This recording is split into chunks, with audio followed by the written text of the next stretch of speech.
When Simon Ekpa said that Biafrans have rejected restructuring or whatever regional government they are pushing, the Nigerian government is pushing as a way of subverting the will of the people without the consent of the people, of course, without the input of the ethnic nationalities, you cannot just force the regional government on the people. What are the templates? What are the conditions, of course, and terms of running the regional government? Is it the same restructuring that the sitting vice president said under my foot? Is it the one that should be accepted by Simon Ekpa and the Biafrans? No, to be candid and to be very honest with yourself and with what is happening. The vice president Setima said that restructuring under his foot. To hell with restructuring. Is it the same restructuring that you want to force on the Biafrans or the indigenous people of Biafra or the ethnic nationalities to accept something that had been carpeted under the foot?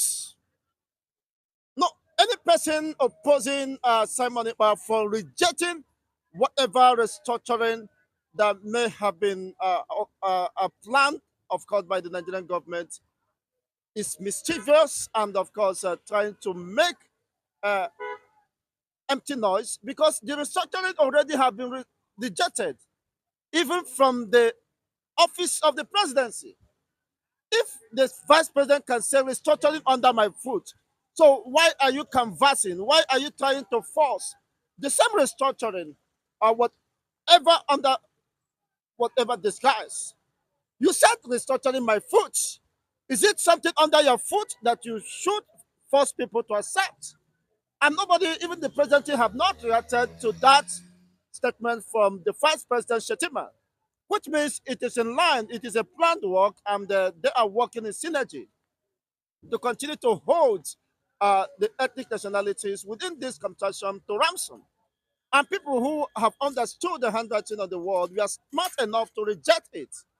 Because if they can reject the Abuja Accord, they reject the confab, and coming to tell us that restructuring is under their foot, it can go to hell, then it is needless discussion about restructuring in the first instance because it has been rejected by those who should have, of course, projected this restructuring and defined the templates or the condition under which such agreement could be reached and sought the opinions of the ethnic nationalities across board, not just forcing it on the people at the barrels of God.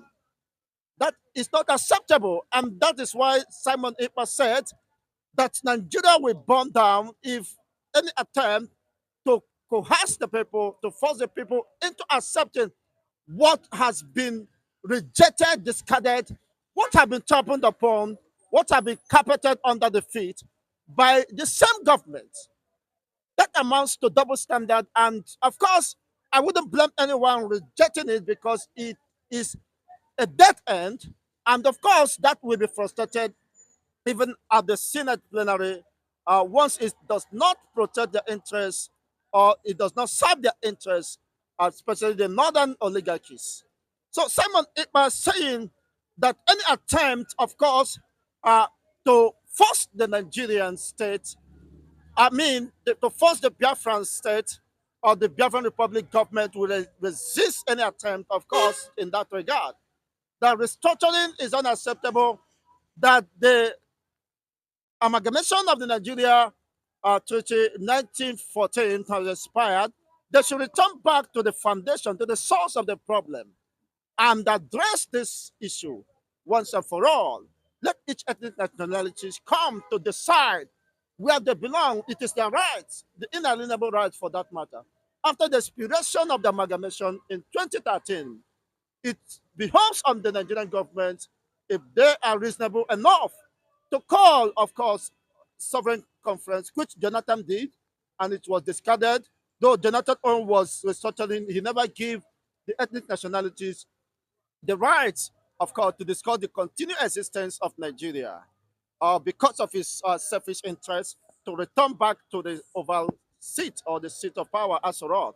But that notwithstanding, of course, the lingering crisis, insecurity, the economic buhahas presupposes, and the acrimony and the killings across board, the ravaging beasts that are killing the entire country, destroying their properties across board, is something that informs this urgent need to reconsider the continued existence of Nigeria. You don't blame Simon Ekpa or any other uh, agitator who said, "We have seen it all, and you can't continue to deceive us under any disguise." Of course, of calling for regional government or whatever restructuring or the creation of new state.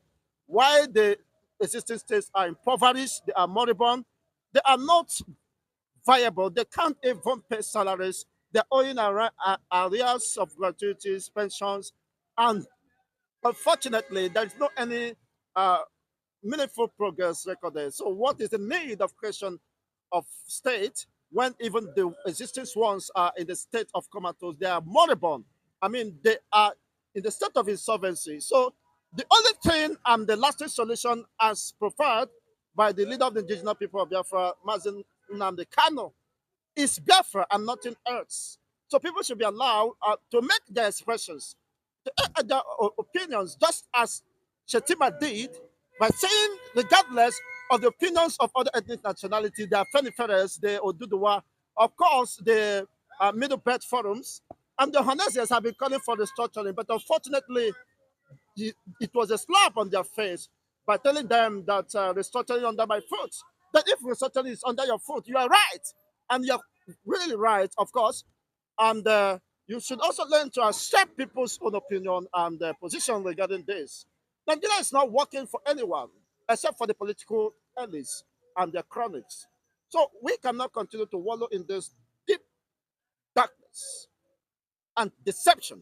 It's no longer tenable, it's no longer fashionable to continue to accept what is wrong and to coerce the people to believe that that is the only way for them as enslaved people. We are not slaves, we are not born slaves, and you cannot force us to remain slaves.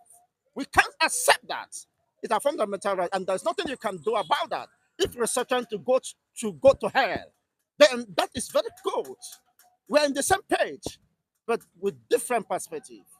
Remain blessed until I come your way in subsequent edition. Don't forget to hit the like buttons. Don't forget to hit the like buttons.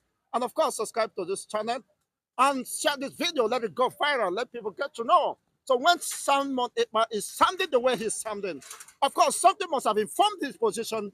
He may have seen it all and seen the insincerity and lack of commitment on the part of the government, of course, to keep to his promises. And the only way of panacea to this millions of problem, of course, is to call for uh, self determination or the restoration of the Biafran state. Of course, each region or ethnic nationality can also part their ways. The Oduduwa, the Ariwas, and what the Biafrans, of course, have taken the cost, and is a point of no return according to the submissions of the leader of the indigenous people of Biafra. And people have understood, of course, that the Nigerian system is not working. It is designed, of course, to keep people in the wheel of motionless and despair. And how long can people continue to weep and wail endlessly? It is time, of course, to fix and to get it right. And there's no other better time than now. Remember, bless Adam Chicos and Debo, the analyst and anchor here in Cowwave TV. Bye for now.